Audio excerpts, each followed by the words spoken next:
Welcome back to my channel, Star Booze. Fans were shocked at Dan Blocker's passing. The entire world. The 43-year-old man who made.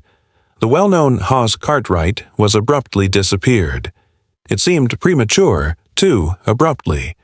The official justification provided a simple yet heartbreaking story. However, behind that version contained a maze of unresolved queries, ambiguous medical difficulties, strange discrepancies, and persistent gossip regarding his funeral. Everybody strengthened the feeling that something didn't add up quite a bit. A portion of it was dismissed as rumors from Hollywood. Silently, the others interred. However, more than 50 years later, more information is bringing new viewpoint and questioning the. We've heard this tale for years. For many, the actual conclusion can be much more disturbing than they initially believed they were aware. Little Joe may now have been the Cartwrights' love interest clan, captivating audiences with his excellent appearance and effortless grin.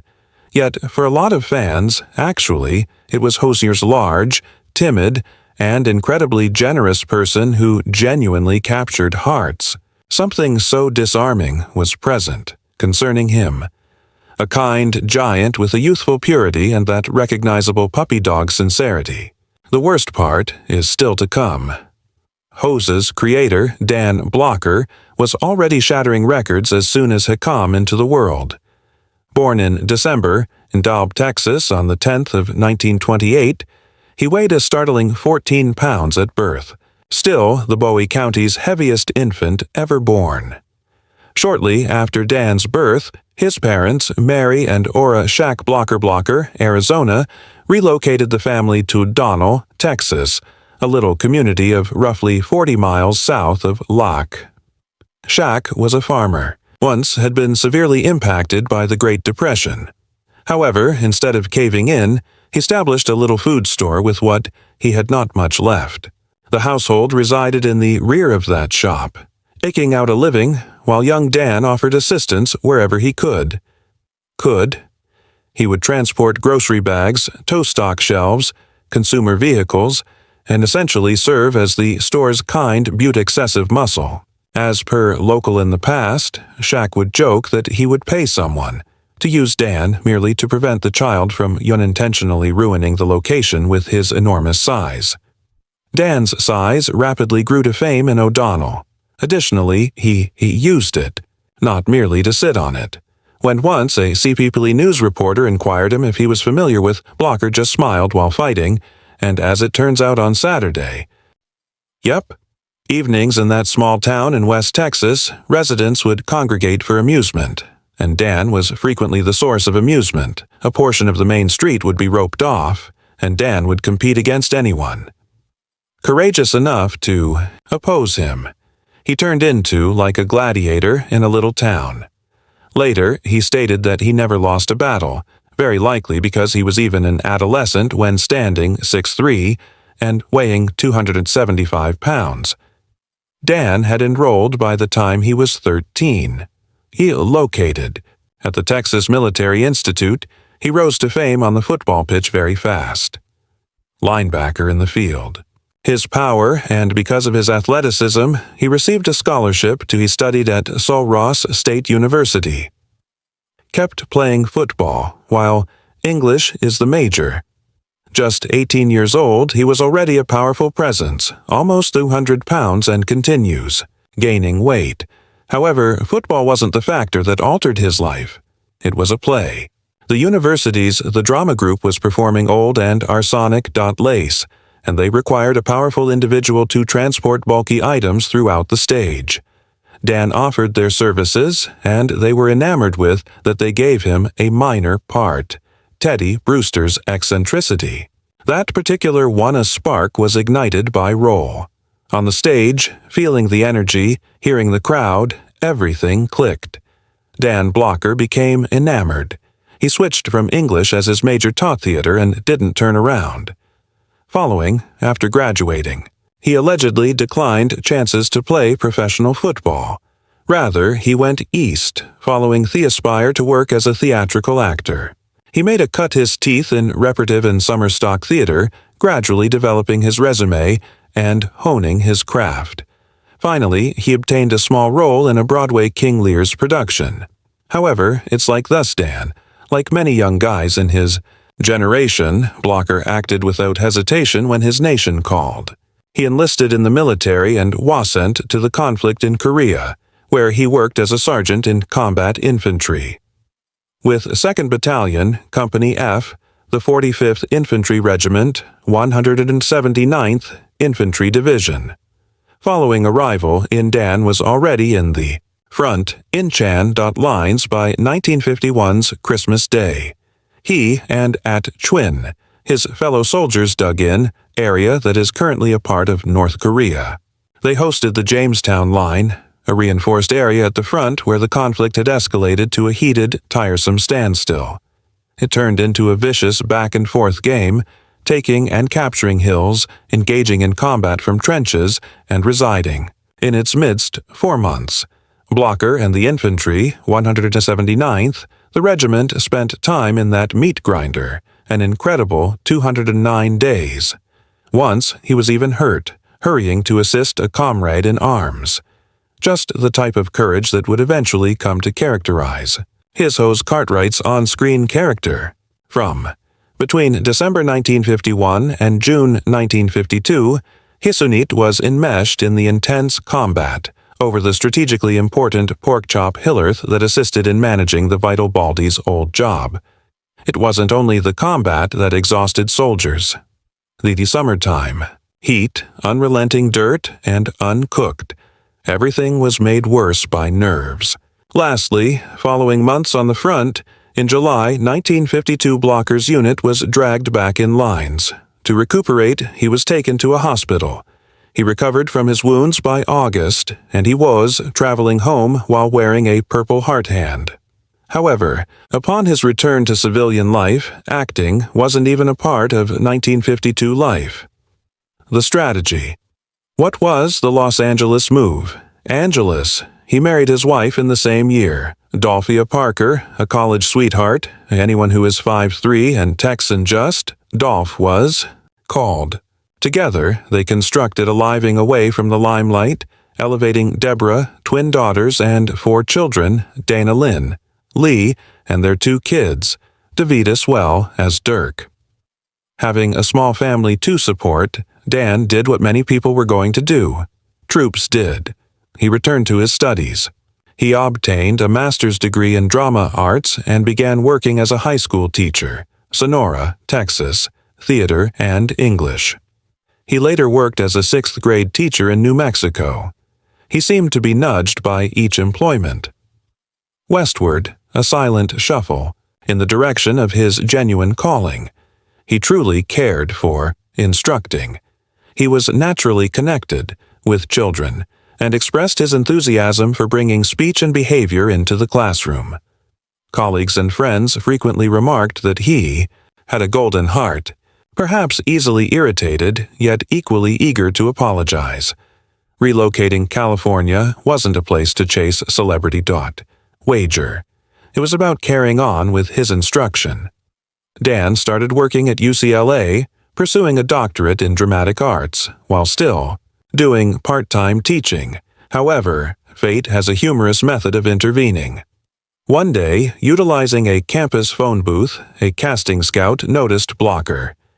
He has a Texas appearance and a large frame. He fit the explosion well, of westerns on TV taking over screens at the moment, and Dan was also aware of it. Being large has benefits, he once stated, particularly while making the rounds. In the offices of agents, they remember you hurriedly. From that point on, the momentum started to increase. He began landing little portions on vintage westerns displays. Colt .45, Gunsmoke, The Have Gun Will Travel, Rifleman, and coming up for an episode here, Maverick and There. He got a few movie roles, also, but TV was where he truly discovered his balance. Between 1957 and 1958, he had The Restless Guns Semi-Regular Place, a cowboy series set after the Civil War. Additionally, he was cast in a recurring role on City of Cimarron. When that performance was cancelled, it might have seemed lifeless. Conclusion, but it was anything but.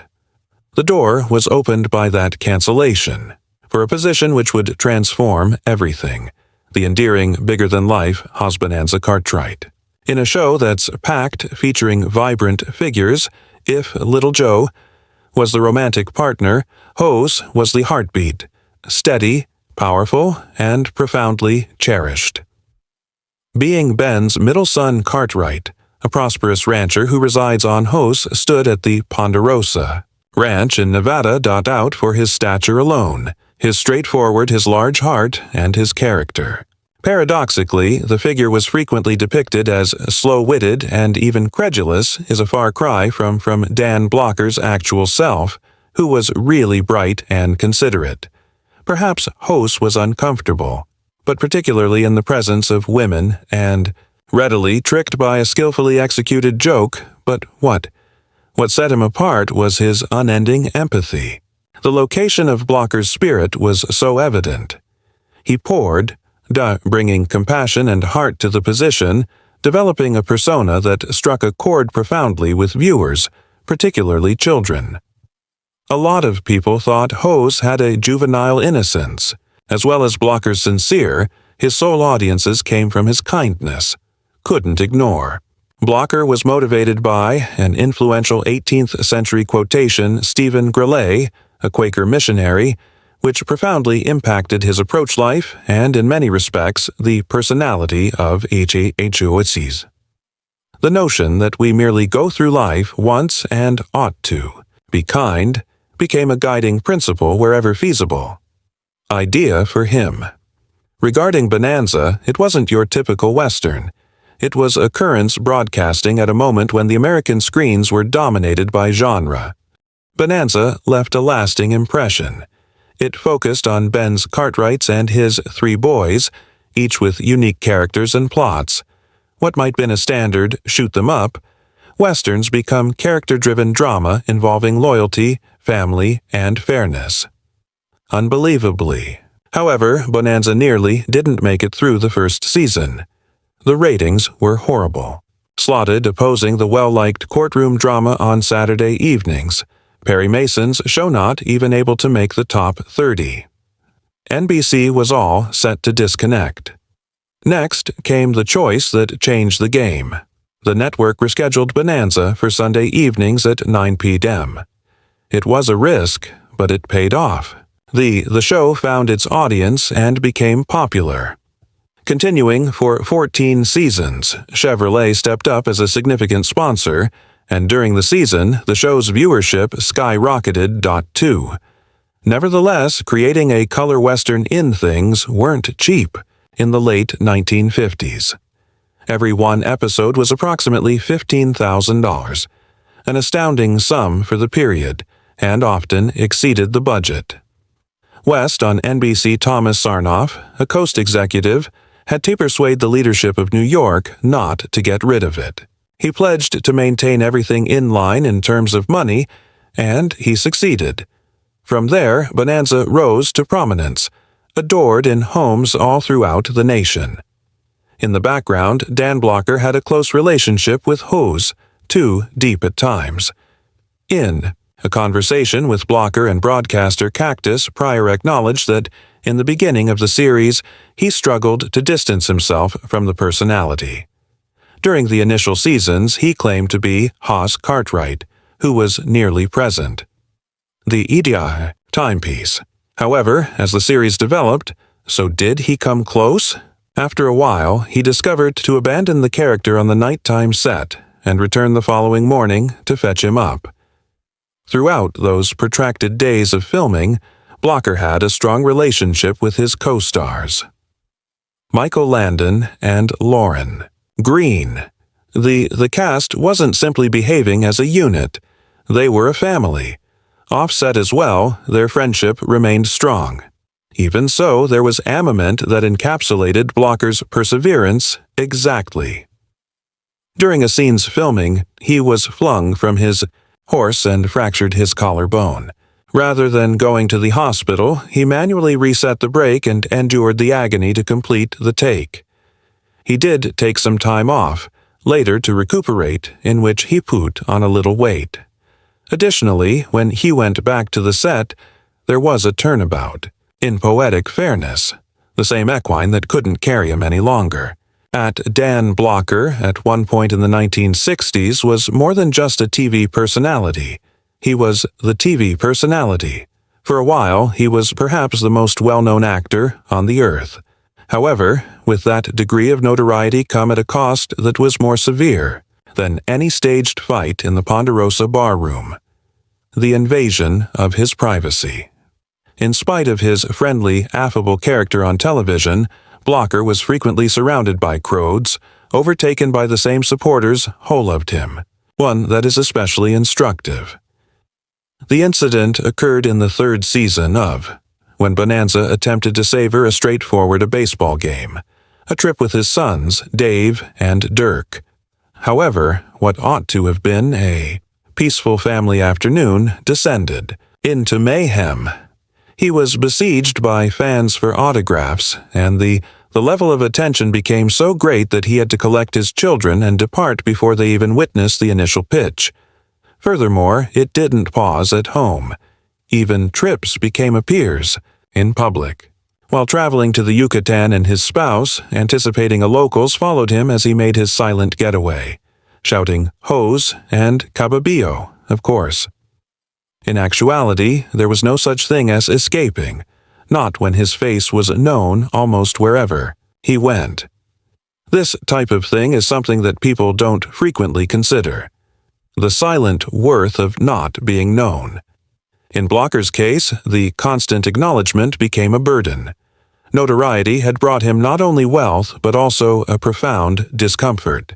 He publicly struggled with the notion of earning a lot of money from acting, particularly when he contrasted it with the low wages for state servants and school teachers' servants. At one point, he admitted that the quantity he made seemed completely immoral. He even made an attempt at one point to go back to his previous position as a teacher. However, the notion was rejected by his old principal, stating plainly that he will always be viewed as Hose rather than Mr. Blocker. But, eventually, he managed to take a step back from the confusion. In a conversation with the Blocker, star of Aniston, revealed how he came up with the notion of relocating his family to Switzerland. The seed was planted by a National Geographic, which included an article about Italy's lake areas and Switzerland. He recalled being captivated. His spouse and he had previously, he assured her that he had visited Europe once, that they would investigate that the following time. Lake country. They traveled in 1970, which proved to be a one that changes your life. The family went on a tour. Locations, such as Lake Maggiore, Lake Co., and the tiny Swiss town of Lugano Blocker over entirely. He referred to it as the most exquisite location he'd never observed. They were surprised to learn that they also discovered an American school there in Lugano, which makes it an ideal location for Get a Life. Later in the year, the leap was made by Blockers. They left and relocated to Switzerland with the intention of for tranquilly, but for luxury. Blocker was really eager to see what the relocation would provide his kids with: access to excellent instruction and the opportunity to learn several languages, as well as the capacity to board a train and travel throughout Europe with comfort. It was like a fresh experience for him. Starting when news broke of the move, some believed it was related to cash, perhaps a wise tax choice, but Blocker corrected the information. Bonanza has already made him a millionaire. Actually, the shift made matters more difficult, in terms of finances, raising taxes, as well as dual citizenship. Thus, if anything, he paid extra for it. What attracted him most, it was peaceful in Lugano. Similar to his James Aries, Blocker's co-star on Bonanza, had little fascination with the glamour of Hollywood. He didn't want to be the center of attention. Down the aisles of supermarkets. Additionally, in Lugano, he discovered that area. Interestingly, even though Swiss TV broadcast Bonanza, however, it only played in southern and German Lugano is located in Switzerland, which isn't a German-speaking area. That tiny, he was aware of the details. It succeeded, considerably simpler to live under and blend in with the radar. Dan Blocker and his team by 1972. The family had made Switzerland their permanent home, a tranquil shift of pace, although it required taking a plane back to Los Angeles only to the movie Bonanza. It was a challenging routine. Yet Blocker stayed dedicated to the performance. However, upon his return to U.S. to begin shooting what might unintentionally become Bonanza's last season, something didn't feel right. He was remarkably worn out, exhausted, and ultimately made a hospital check-in. At that point, medical professionals realized he required gallbladder surgery. A gallbladder no removal, which is known as acholectomy, is a popular surgical procedure. Each year, more than 1 million Americans possess the process completed, and typically it's regarded as standard. In Blocker's case, it was hoped that this procedure will ultimately stop the discomfort from his gallstones he'd been fighting for some time. Initially, everything appeared to be going well. He succeeded during the procedure, and his recuperation appeared to be proceeding smoothly. There was a feeling of relief, as though he was at last returning to the path. However, after that, suddenly, and with little notice, a tragedy occurred. Blocker created an embolism in the lungs, an obstruction in one of the pulmonary arteries. It was quick, and it was lethal. In an instant, he was gone. At one point, he felt optimistic on recuperating, and his subsequent life had reached a tragic conclusion. Following his premature demise, an odd and a persistent rumor started to spread. One that persists in popular culture discussions till this day. The narrative asserted Dan Blocker, because of his huge, weighing more than 300 pounds, was instead of being buried in a conventional coffin. It's the type of story that combines some fact with lots of creativity, but only enough to stick for many years. Most likely, the rumor began as a result of Blocker's bigger presence of life, both physically as well as in terms of personality. People were aware that he was a large man. Additionally, when the subject of his burial, the notion of a customary because the casket was insufficient, began to disperse. In addition, there is the emotional shock of his unexpected passing, and the narrative developed into a full-fledged urban myth. However, in spite of how dramatic, and the truth is that the picture is strangely captivating, is far more common.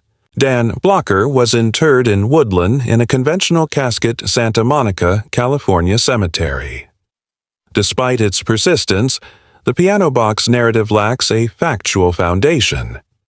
It is merely one of those myths that emerged from sorrow, appreciation, as well as a propensity to sensationalize someone's death cherished. Ultimately, the piano box. The legend reminds us of how stories can easily take on a life of their own, particularly in cases where they include someone as recognizable and beloved as Dan Blocker.